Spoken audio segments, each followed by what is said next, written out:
"2018 in pop culture was about rage, and while I would love for that to go away, it just isn't." But today is day one of 2019. My pop culture New Year's resolution in 2019 is to consume media the way I did when I was actually 19. I'm Donovan Bennett, host and staff writer for Sportsnet. I'm Sarah Bosveld, senior writer at Chatelaine. I'm Stephen Marsh, a random Toronto writer. I think, like a lot of people, the pop culture I'm craving in 2019 is an escape from the outrage, sort of, comfort food pop culture.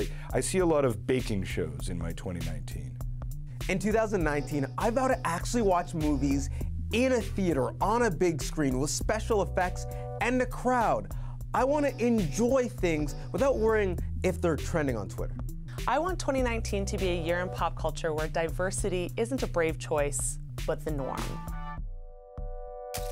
Okay, ready to rock and roll. 2018 far behind us. We have a whole other 365 days to look forward to. And so today being the start of that, let's set the table for 2019. You know our panelists well. We've got Sarah, we've got Stephen, we've got Donovan. Thanks for being here. So you guys are going to share your predictions, your hopes, your dreams, your fears, perhaps. A lot of feelings going into 2019. Got it. The outpouring we're expecting here today. And the first thing we want to do is maybe start with what you think will make news in 2019. So the kind of the movement or the force that you think everyone's going to be buzzing about this year. So Donovan, maybe we'll start with you. What do you think? Yeah, well, in the sports realm, I think it was a trend that we saw in 2018, and it's going to be commonplace in 2019. I think brands, whether they be sports or otherwise, no longer are going to have the luxury to be apolitical or amoral. They're going to have to choose a side. And in fact, I think they're going to find it is lucrative to choose a side. We saw when the years virtually started around the Super Bowl, so many political ads, some even going right at the president, Donald Trump, and towards the end of the year, Colin Kaepernick having a relationship with a brand and it being a talking point. So I think Nike's big Just Do It campaign. Yes, and the dream crazy ads. So I think no longer will brands be able to stay on the sidelines and say we want to speak to all customers. I think they're going to make a choice and hope to get that brand loyalty in return. But it's funny, right? Because it's a risky play that can go one of two ways, right? And the example that, funny enough, that I think of is Dick's Sporting Goods. So, they announce a ban on assault weapons, sales of assault weapons after the high school shooting in Parkland, Florida. Granted, it's a bit of a different situation because that was reactive to a situation that was sort of foisted upon them. I think, arguably, and Nike and Kaepernick, that's a more proactive choice on their part. But in Dick's case, the stock prices went up. They got a nice little spike in traffic. In Nike's case, it was a bit of the opposite. I mean, there's the big backlash against it, the Just Burn It campaign. Lots of people throwing their shoes in the fire. Is 2019 going to be a messy year? I think the thing about these brands is they have no choice. They have to take a stand because politics is now aesthetics. Politics is now your pop culture choice, and pop culture, the two are just blended to such a point that you can't really do an ad campaign anymore without taking a political stand. I mean, it's funny that it's all happening in the NFL, where the NFL stays so conservative, but the brands stay so, are being, much more woke. It's a crazy tension, actually. Well, it's this idea of really investing in future generations of people who will buy shoes and Nike products. And, I think we discussed that on this panel way back in 2018, too, a little bit. Just the idea of really looking much further ahead and Nike leading the way. And to keep the prognostication going, so your thought on 2019, what are you looking at? Yeah, for me, because I think a lot about women's issues, I know back, it was 2017 now, it feels like a long time ago when Harvey Weinstein, the first news stories came out about his sexual misconduct. And then, it was a year after in 2018, but Hollywood had this whole reckoning moment, and we saw that in the awards season for sure. But I'm really interested to see those projects greenlit by, for women directors, a lot of, pieces of pop culture and films and TV series where women are portrayed as, nuanced, complex characters, and that's not just seen as something that is, revolutionary or, a flash in the pan, but that is just normal. If you see a lot of women, having the lens of complexity and nuance and treating their characters as just basic human beings rather than what we tend to see from all those sort of Hollywood stereotypes of how women are treated. I think that could really be a game changer. Well, the keyword is audience, right? I think what you're getting to the point is that women have been treated like a niche genre. Right, and we're half the population, excuse me. And over half of the consumer as far as buying power, right? Yeah. And so you're right. It needs to come in the ideation process. Yeah. Who's thinking of these projects? Who's in the room having the conversations so that they're not really, talked down to? Stephen. Well, 2019. Well, to me, this is going to be the year when Netflix essentially becomes Hollywood. And I think that's actually a really profound change that we haven't quite reckoned with. It's been happening for a while. It's been happening for a while, but next year they're going to make 90 movies. Right. They're essentially, I think, replacing the studio system in a very. They are the deal makers, and also they're the ones they made Roma, and Roma is actually a really interesting case because it is going to run the table on the awards as far as I'm concerned. But then the other thing is that seeing it in the theater is very different than seeing it on Netflix, and this distinction I think is going to actually be a big choice for audiences, and it's going to be fascinating to see. If you can see a version of the film on Netflix, but there's a better version of it available in the theater, will people actually go and see it? But then, so what do you think the Netflix play is there? I mean, you talk about the Netflix play is to own everything and own every distribution channel and have access to everything that isn't. That isn't explicitly a superhero movie, and then take over those as well. Yeah. I mean, they are playing for all of the marbles, and I think they're going to get it. Well, could you see a Netflix big box theater? Because part of the relationship with movies is eating the popcorn and laughing and hearing the collective not laughter. just isolationism in your home. Yeah, and having date night. But right? was that not the anti-theater model? But see, Roma is a really interesting case because Roma has this crazy sound design that you really should see it in a big theater because it has this sound design where you can actually hear people behind you. It's incredibly innovative and strange, which you don't get on Netflix. Speaking of audience too, I think it's an interesting play on the part of Netflix too because it is a Spanish language film. It's set in Mexico. It's black and white.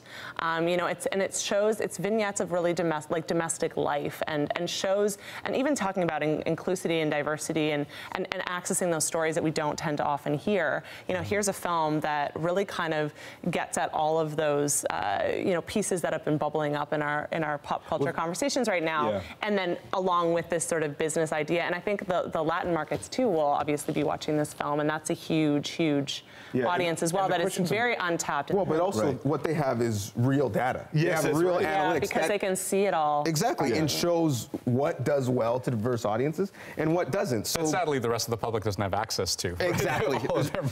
That's why Disney should be really worried because this is the future in a lot of ways. Okay. I do want to move on here because if we could zoom in almost in a way and talk about people. So, maybe people we ought to be watching for in 2019 or people who maybe on the flip side you wish would just go away and that you didn't have to see again for another year. How much time do we have? No, wait, hey, it might take all year. You're a bright, positive person, Donovan. So start us off. A lot of pressure. The person you think we ought to watch. Watch Ellen DeGeneres. And we have been watching her. We've been watching her very specifically. Yes, 16 years. It's crazy. Is that how long? She's had her daytime show, and she's back as far as stand-up for the first time after 15 years. Relatable as stand-up on Netflix. It's very good.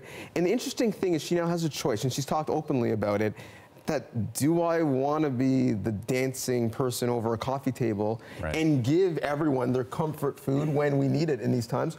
Or should I be speaking truth to power? Should I be speaking on these serious issues, which Ellen, who's very bright, very interesting, and has her own backstory, could lend a hand to? She has a real choice. She's now 60, which is crazy to think. Is she 60 years old? And so whatever this next chapter will be, is it a streaming service? Is it breaking down the barriers and going to late night and making that more diverse? Right.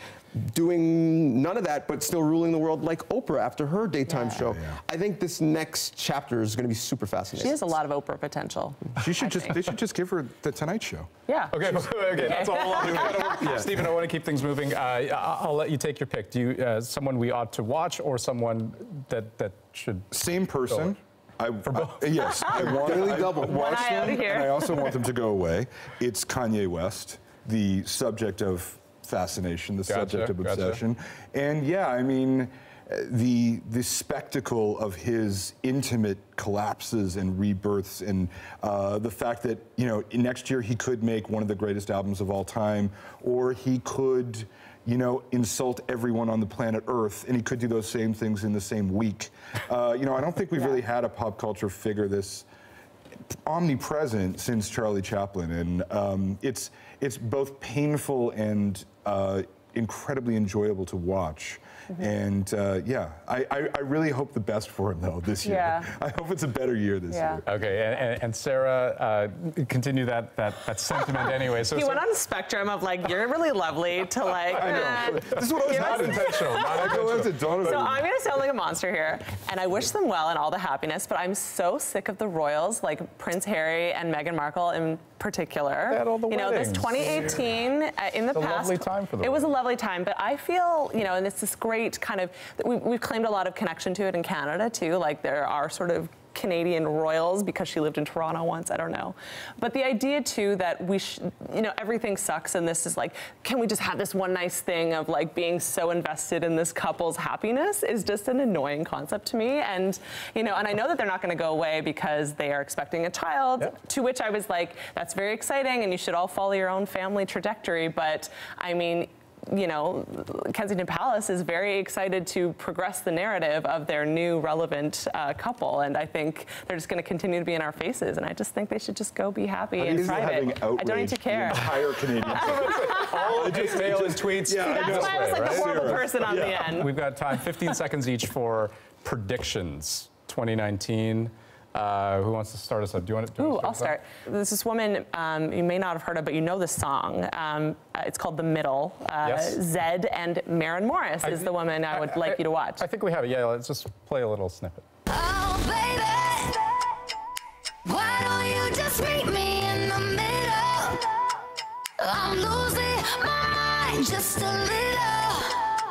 So why don't you just meet me in the middle? In the middle.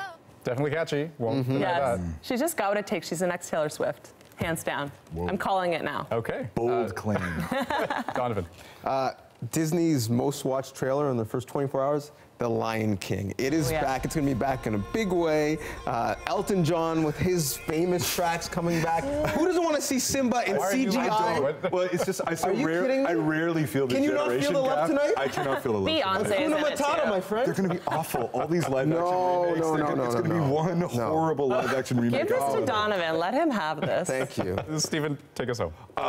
Well, I think I'm going to be watching a lot of baking shows. I think everyone is. 2019 is the year when the next American election begins. So that's what this year is going to be about.